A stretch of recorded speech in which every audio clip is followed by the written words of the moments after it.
आणि म्हणून मला मुद्दाम व्यासपीठावर पाहिल्यानंतर आमचे 2-3 व्यक्ती या ठिकाणी बसलेले आहेत, त्यांच्याकडे जबाबदारी मोठी आहे.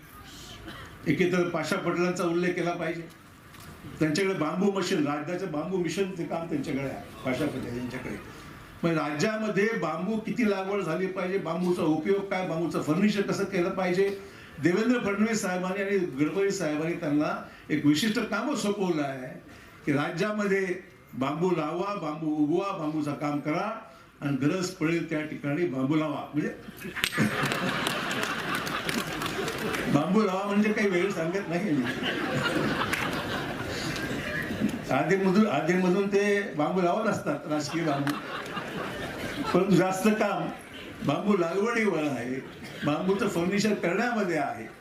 बांबूचं काम किती महत्वाचं आहे आणि आले की ते सुद्धा आम्हाला अर्धा पाऊण तास सांगतात बांबू का एसेन्शियल आहे, बांबूचं फर्निचर काय आहे. आम्ही त्याला म्हणतो की बांबू लावा, पण बांबू कसा लावायचा हे तुला सांगायचं आम्हाला. अनुभवी माणूस आहे. हे शेतकरी संघटनेमध्येच अनेक वर्ष, पण शेतकरी संघटनेमध्ये बांबू लावायचं काम महत्वाची चालू आहे, तोडून केलं. त्यामुळे माधवरावजींची जी कारकीर्द आहे, शेतकरी संघटनेचे रांगडे नेते, धडाडीचे नेते म्हणून मी त्याला फार जवळून पाहिलेलं आहे.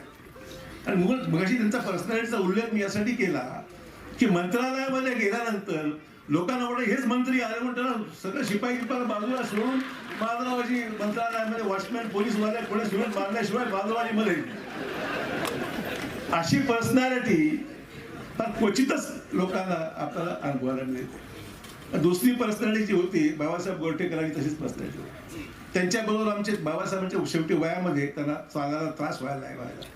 पण आमचे सावकार वंगलवार सावकार त्यांना सभागृहात घेऊन बसवायचे. वंगलवार सावकार त्या बाबासाहेबांना हात पकडून द्यायचे, बाबा तब्येत शेवटी जरा अडचणी झाली. पण काही दिवसांनी लोक वंगलवारलाच आमदार समजू लागले आणि त्यांना सुद्धा नाही, फॅक्ट आहे का, मी अतिशयोक्ती करत नाही.